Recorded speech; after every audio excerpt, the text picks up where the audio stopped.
Hello and welcome students, Gyanjyoti coaching সেন্টারের পক্ষ থেকে তোমাদের সকলকে আরো একবার স্বাগত। আমি ইয়াসমিন। আমি তোমাদের ইউনিভার্সিটির আন্ডারে এডুকেশন সাবজেক্টটি নিয়েই কিন্তু পড়ানোর বোঝানোর চেষ্টা করছি। তোমরা যারা প্রত্যেক দিন কিন্তু ক্যামেরার ওপাশ থেকে আমাদের সাথে কম বেশি যুক্ত হয়ে আছো, কিন্তু তোমাদের জানা নেই যে আমাদের জ্ঞানজ্যোতি কোচিং সেন্টারের সাথে যুক্ত হতে গেলে তোমাদের কি করতে হবে। চলো তাদেরকে কিন্তু একটা ছোট্ট সলিউশন দিয়ে আমি ক্লাসটা স্টার্ট করছি। তোমরা এখানে কর্নারে দুটো নাম্বার দেখতে পাচ্ছ। এই নাম্বার দুটি হলো আমাদের জ্ঞানজ্যোতি কোচিং সেন্টারের অফিসিয়াল হেল্পলাইন নাম্বার। এই দুটি নাম্বারের মধ্যে যে কোনো একটি নাম্বারে কল করে কিন্তু তোমরা অনায়াসে আমাদের সাথে যুক্ত হয়ে যেতে পারছো। কোর্স ডিউরেশন তোমাদের 6 মান্থসের রয়েছে। এক্সাম কিন্তু একেবারে তোমাদের দোরগোড়ায়। এখনো যারা কিন্তু প্রিপারেশন শুরু করোইনি, কোনো টপিক কোনো কনসেপ্ট কিচ্ছু ক্লিয়ার নেই, আমি কিন্তু তাদেরকে বলবো যে শুরু করে দাও। হাতে যেইটুকু সময় আছে সেটাকে আর ওয়েস্ট না করে শুরু করে দাও। চলো আজকে টপিকে এবার আমরা চলে আসি। আজকে আমাদের আলোচনার বিষয় হচ্ছে বিদ্যালয়ের দর্শন। ঠিক আছে, বিদ্যালয়ের দর্শন, ভিশন অফ স্কুল, এটা হচ্ছে আজকে আমাদের আলোচনার বিষয়। আজকে আমি জাস্ট কনসেপ্টটা ক্লিয়ার করে দেবো যে ভিশন অফ স্কুল বা বিদ্যালয়ের দর্শন জিনিসটা কি। তারপরে এখানে দেখো আমি এভাবে লিখেছি বিদ্যালয়ের দর্শন 3 রকমের।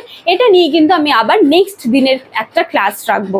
ঠিক আছে, তাহলে সবার প্রথমে আমাদেরকে জানতে হবে যে বিদ্যালয় দর্শন বা ভিশন অফ স্কুল এই জিনিসটা বলতে আমরা কি বোঝাই। দেখো, এখন বর্তমানে আমরা যেই পরিস্থিতিতে পৌঁছেছি, ঠিক আছে, তার মানে কি হচ্ছে যে একটা আদিম সময়কাল, একটা প্রাচীন সময়কাল থেকে কিন্তু নানান ধরনের চেষ্টা মাধ্যমে কিন্তু আজকে আমরা এতটা উন্নত হয়েছি। এখন আমরা এতটাই উন্নত হয়েছি যে আমরা কিন্তু অন্য গ্রহে গিয়ে প্রাণের যে সন্ধান করি সেই সক্ষমতাও কিন্তু আমরা কিন্তু এখন রাখি। তার মানে কি হচ্ছে, এর আগে আমাদের শিক্ষা ব্যবস্থা বলো বা আমাদের জীবন জীবিকা যেরকম ছিল একেবারে আদিম মানুষদের সময়কাল থেকে, যখন আমরা গুহায় বসবাস করতাম, আমরা আগুনের ব্যবহার জানতাম না, তো সেইখান থেকে আজকের সময়ে দাঁড়িয়ে কিন্তু আমরা কতটা উন্নত।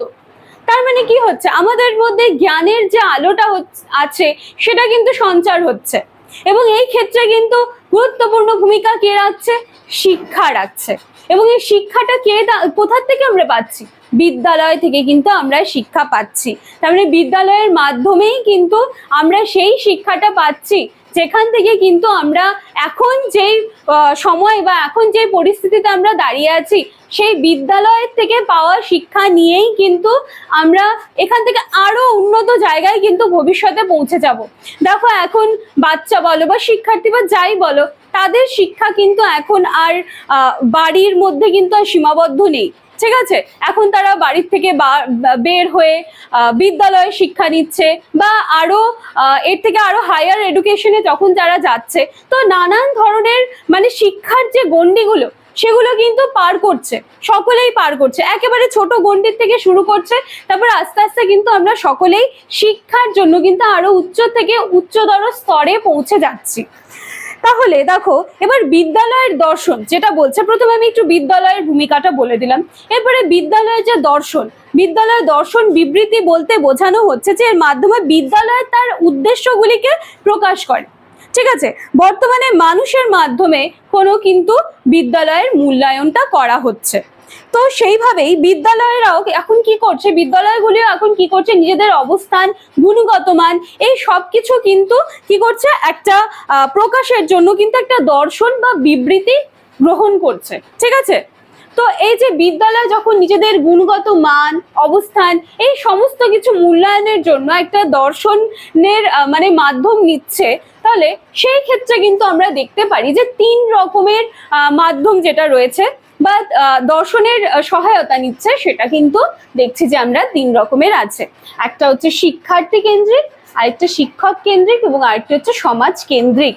ঠিক আছে, তাহলে আমি আশা করি হয়তো আমি বোঝাতে পেরেছি যে বিদ্যালয়ের ভূমিকাটা কি, আমাদের এতটা উন্নত হওয়ার, এত ভালো শিক্ষায় শিক্ষিত হওয়ার, আমাদের যে অন্ধকারময় একটা সময় ছিল সেখান থেকে এই যে আমরা এখন একদম মানে বলতে পারো যে এখন তো আমরা একেবারে আলোয় পৌঁছে গেছি, এবং ভবিষ্যতে হয়তো আমরা আরো নতুন কিছু, নতুন ভালো ভবিষ্যৎ প্রজন্মের দিকে হয়তো আমরা আরো এগোচ্ছিও। তো সমস্ত ক্ষেত্রে কি সাহায্য করছে আমাদের শিক্ষা, কোথা থেকে পাচ্ছি? আমরা বিদ্যালয় থেকে পাচ্ছি, এছাড়াও বিদ্যালয় ছাড়াও আরো উচ্চ স্তরে যেখান থেকে তোমরা শিক্ষা গ্রহণ করছো সেখান থেকে পাচ্ছি। তাহলে এই যে বিদ্যালয়, সেও তো তার নিজের একটা গুণগত মান, অবস্থান, সমস্ত কিছু একটা মূল্যায়ন করার চেষ্টা করবে। তাহলে কিসের মাধ্যমে করবে? কিছু দর্শনের মাধ্যমে সাহায্য করবে। তাহলে সেই মাধ্যমগুলো কি কি? 3 রকমের মাধ্যম লিখেছি: শিক্ষার্থী কেন্দ্রিক, শিক্ষক কেন্দ্রিক, সমাজ কেন্দ্রিক। ঠিক আছে? তো নেক্সট দিনের ক্লাসে কিন্তু আমি এই তিনটাই আলোচনা করব: শিক্ষার্থী কেন্দ্রিক কি, শিক্ষক কেন্দ্রিক কি এবং সমাজ কেন্দ্রিক কি। তাহলে আজকের ক্লাসটা এইটুকুই থাকছে। আজকের কনসেপ্টটা জাস্ট ক্লিয়ার করে নাও, নেক্সট দিনের ক্লাসে কিন্তু এগুলো আবার আমরা জানতে পারবো। আজকের ভিডিওটা এইটুকুই থাকছে। নেক্সট দিনের ক্লাসে এই তিনটে যেই মাধ্যম বললাম সেই মাধ্যম নিয়ে কিন্তু চলে আসবো। ভালো লাগলে ভিডিওটি লাইক, কমেন্ট, শেয়ার, সাবস্ক্রাইবের আশা রাখলাম। দেখা হচ্ছে নেক্সট দিনের ক্লাসে।